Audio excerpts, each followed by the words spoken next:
Number 10. Ruber's Song from Quest for Camelot. The amount of songs in this film can pretty much choke a choir boy. Most of the songs are either unnecessary or unoriginal, with the obvious exception for the prayer song. But the one song that just sucks is the villain's song. What's the main problem with the song? 2 words.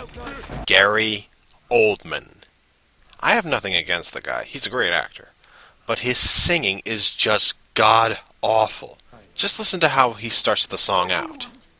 Let's go back to war and violence. I'm so bored with peace and silence!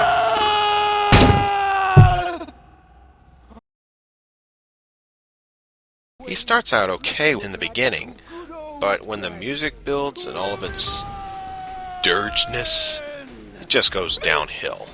I have a plan. It includes you. You, Giuliano, lead me to Camelot, where I will claim all that is mine. Now, I can understand that an actor has to stay in character, but even that failed miserably with the standalone song. Hell, they could have gotten one of the 3 tenors to sing this, and it would have been better. But no, we get to hear Gary Oldman's bad attempt at singing. With this potion I bought from some witches, I'll drop on this chicken or watch as it switches into a weapon that I could use at will. Not only that, but some of the choreography bits are just shit. I mean, look at some of Ruber's bits here. I don't even think they were part of the original animation that was intended for this segment. I think the director was just showing bizarre signs of frustration, so the animators used him as a reference. And if you think that's bad, look at how his henchmen dance, or at least attempt to dance. Only one will be revered, worshipped, hated, loved, and feared. I'd just like to say a few words. I, me, mine! What the hell were they thinking? Is there any upside to this American Idol trash? Well, yes, there are. 2 to be exact. First, Ruber's idea of taking over Camelot involves merging his followers with weapons, transforming them into mechanized monsters. This idea may be considered to be a cliché, but it's still pretty creative. In fact, we know a couple of characters that have weapons for hands, like Captain Hook from Peter Pan, Samus Aran from the Metroid games, and Ash Williams from the Evil Dead trilogy. So I still give the guy credit for a good idea. Secondly, the henchmen who sing their brackets make the song dark and eerie.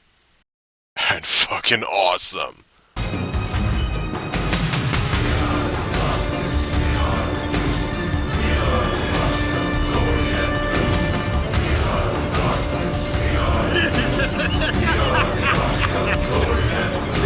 I'm serious, the choir of henchmen do a better job of singing this song than Oldman. But even with these positive aspects, this song still falls flat on its ass. And it has one person that's dragging them all down with them. So rude. No! Oh, you don't know what you're doing. That foghorn that you blew in makes such a big noise it's driving us insane. Number 9. Most of the songs from Tom and Jerry the movie. This is shit. It takes the beloved and destructive duo of animation and just gives them a fuck-all film that's not even about them. And what better way to give us a shitty film than to give us shittier songs? Most of these songs are pretty much big-lipped alligator moments. We had that stupid song by Captain Kitty. I played the Boondocks and I slayed Carnegie Hall. Nothing at all. I played Macbeth on ice and got pneumonia twice. Guess you can't have it all. We had that useless Greed song by Aunt Fig and Mr. Lickboot. God, what shitty names. Money is power. If it were food, it's a dish I'd devour every hour. Money is such a beautiful word. Oh, yes. Oh, yes. Oh, yes. And then there's the singing cat gang, who didn't last long in this film. At all. We got no time for taste. Who's got the time to waste?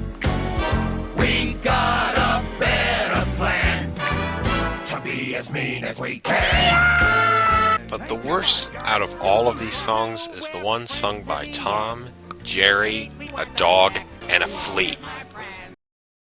Good Christ Almighty. It was bad enough when they made them talk, but they made them sing. The greatest gift in life's a friend. He's a daily dividend. Be like a set, start a trend. We're friends to the end. Hey, you guys are the greatest. I love it. You are terrific.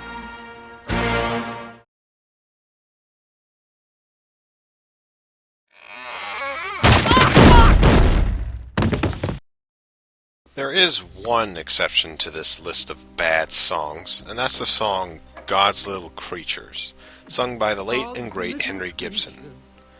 To be honest, his character actually fooled me of being a supporting character, but as the song plays on, I pity their plight, but I have no regrets. Here, boys, take good care of them. Yes, animals are business, a money-making business. I kidnap, buy, and sell them for their owners up and tell them. as a villain song, it plays off rather well. But no matter what, this film still sucks, and the songs are just as bad. No matter how hard they tried, it's schlock, which is why I have mixed feelings towards the newer straight-to-video films that came out years later. Don't try to convince me to watch them, just give me the original series any day. Oh, you don't know what you do to know it all.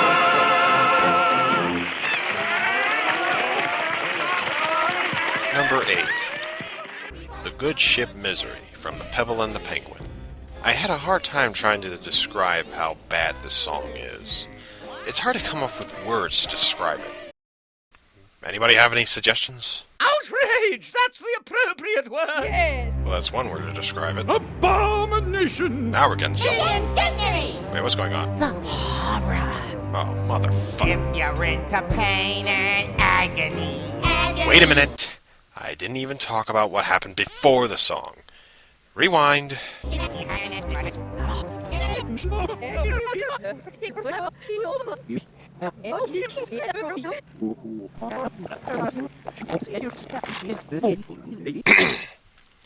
After being tossed out of a penguin colony by Drake, Hubie is later taken in by crew members of the good ship Misery. Yes, that is the name of the ship. Clever writing, never would have guessed it. Ha!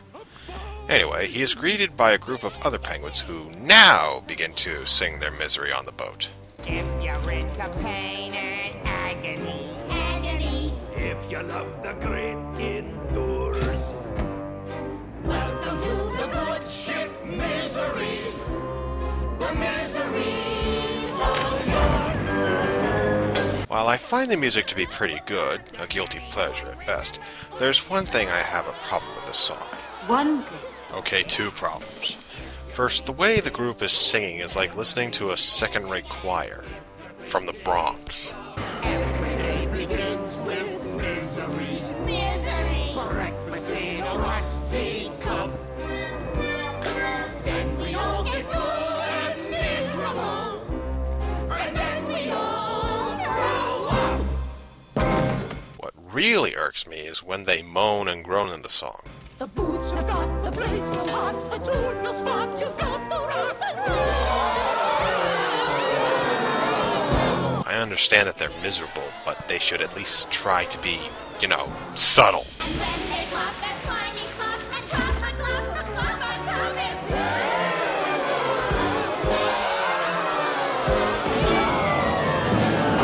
What's worse is that there are a couple of animation slip-ups. Sometimes you'll find an obvious one, other times you might have to take a closer look. I mean, look at this bit. Were they distracted during the animation process, or just lazy? Either way, nothing could save this crappy song. I don't know who's to blame for this atrocity, but I'm sure you'll be asking the same question after watching this garbage. Is everybody miserable?